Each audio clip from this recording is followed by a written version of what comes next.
कितने ऐसे वैष्णव उपासक हैं जिनकी केवल फल में बुद्धि रहती है। इनको अपने घर ले जाए, इनको खवा दे तो हमें ये फल मिलेगा, इनको ऐसा करे तो ये हमें लाभ मिलेगा। और लाभ का जहां नाश हो रहा है वास्तविक, उसका सुधार नहीं है। अंधा बटे पड़ा चबाए, अपराध खाता जाता है और वो सोचता है मैं साधन संपन्न हो रहा हूं। जिनके कानों में शब्द पड़ रहे हैं भागवती, उनको संभलना चाहिए। अपने इष्ट की अनन्यता ही बेड़ा पार करेगी। तुम्हारे साधन बल में इतनी ताकत नहीं है कि इस महान भव समुद्र से पार हो जाओ। आचार्य चरण कह रहे हैं, क्वाहम मूढ़मति क्व नाम परमानंद सारम रसम। मैं मूढ़मति, कहां परमानंद का सार राधा नाम। वो अपने को मूढ़मति समझ रहे हैं। आप इतने विद्वान बुद्धिमान हैं, साधन से वस्तु प्राप्त कर लेंगे, तो हम फिर साधन क्यों करें? असाधन मिटाने के लिए। साधन नहीं करोगे तो असाधन बनेगा। लाभ किससे मिलेगा? प्रियालाल की कृपा से, आश्रय से। बात समझना है बड़े महापुरुषों की, बहुत जल्दी लाभ हो जाएगा। ये समझ में नहीं आती सबके। बिगड़ी जन्म अनेक की अब ही सुधरे आज, हो ही राम को, हो गया हमारा काम। भगवत प्राप्ति पक्की होगी, हो ही राम को। अब समय कैसे व्यतीत करें? नाम जब गलती ना हो, इसलिए तज कुसुमाज, गंदी बातें छोड़ो, नाम जप करो। इससे समय तुम्हारा सार्थक होगा। गति तुम्हारी प्रभु के होने से होगी।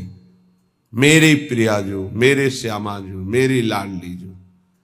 ये बात समझ में नहीं आती, ये नहीं समझ में आती। दान पुण्य समझ में आएगा, तीर्थ स्नान, परिक्रमा, साधु सेवा, ये समझ में आएगा, क्योंकि इससे मुझे लाभ मिल रहा है। क्या? अहम को सुख मिल रहा है। मैं प्रति महीने इतना देता हूं, मैं प्रति महीने ये दान करता हूं, मैं ये करता हूं, ये करता हूं। ये हुआ अंधा बटा, और अहंकार रूपी पड़ा चबा रहा है, तुम्हारी समझ में नहीं आ रहा। खाली हाथ मलिनता की मलिनता बनी रहेगी। जिनको कृपा का परिचय मिला वो करे सबे अंग गुणहीन हो। देख लो, नित्य विहार रस की रचना करने वाले महापुरुष कह रहे हैं, जो सर्वोपरि रस के ज्ञाता हैं, वो कह रहे हैं सबे अंग गुणहीन हो, ताको जतन न कोई, एक किशोरी कृपाते, जो कछु होई सो होई। समस्त साधनों से हीन हूं, कोई दैवी संपदा का कोई गुणाभिमान नहीं। कैसे महापुरुष हैं? सबे अंग गुणहीन। मुझ हीन की गति तो केवल लाडली जू है, लाडली जू की कृपा है बस। सो कृपाति सुलभ नहीं, ताको कौन उपाय, चरण शरण हरिवंश की सहज ही बन्यो बना। वो भी कृपा ऐसे सुलभ नहीं होती किशोरी जी की। बोले हमारा तो सब सहज बनाव बन गया, हित सजनी स्वरूपा हरिवंश महाप्रभु की शरण मिल गई, तो श्री हरिवंश कृपा हुई तो लाडली जी की कृपा बरसने लगी। किसके ऊपर? जो सबे अंग गुणहीन हो, किंचन मात्र अहंकार नहीं। प्राय हम देख रहे हैं कि अहंकार की धरा में जिससे अहंकार पुष्ट हो, वो कार्य करने में सुख मिल रहा है अंतःकरण को। ध्यान से देखिएगा तो आपको परिचय मिल जाएगा।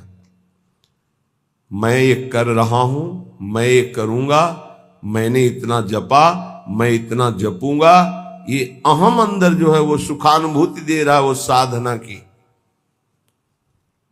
और महान प्रेम रस प्राप्ति के लिए साधन सुख का नहीं, आश्रय सुख का रसास्वादन होता है। साधन तो आश्रित से ऐसा होता है कि अहंकारी से हो ही नहीं सकता है। 5 मिनट में जो आश्रित का भजन होगा वो 5 घंटे अहंकारी करे तो भी नहीं पहुंच सकता। आर्त भाव से द्रवित हृदय से 5 मिनट तन्मय होकर जो उसका भजन हुआ, उसकी बराबरी अहंकारी 5 घंटे क्या 5 दिन करे तो बराबरी नहीं कर सकता। आश्रय समझ पा रहे हो? भगवत कृपा से तो समझ लीजिए, हृदय से आश्रय। समय व्यतीत करने के लिए नाम जप। हम आश्रित हैं, इसके लिए पवित्र रहना अनिवार्य है। तो कोई हमसे गंदी बात, गंदी क्रिया, गंदी सोच, गंदे लोगों का संग न बन जाए, ये सावधानी। तब जाके उपासक के हृदय में भगवदानंद स्फुरित होता है। ये सब बहिर्मुख अपनी केवल अहंकार की वृत्ति को पुष्ट करके साधना का अहम रख करके परम पद प्राप्त करना कदापि नहीं। अंतर्मुख होकर देखो, कृपा के बिना एक क्षण भी तुम नाम जप नहीं कर सकते। कृपा आपके ऊपर है, उस कृपा की बलिहारी नहीं जा रहे और अहम को पुष्ट कर रहे हो। बहुत सावधानी, अंदर का विषय, अगर इसे सुधारोगे नहीं तो बहुत लंबा समय चला जाएगा, बहुत लंबा समय। बाहरी वेश परिवर्तन से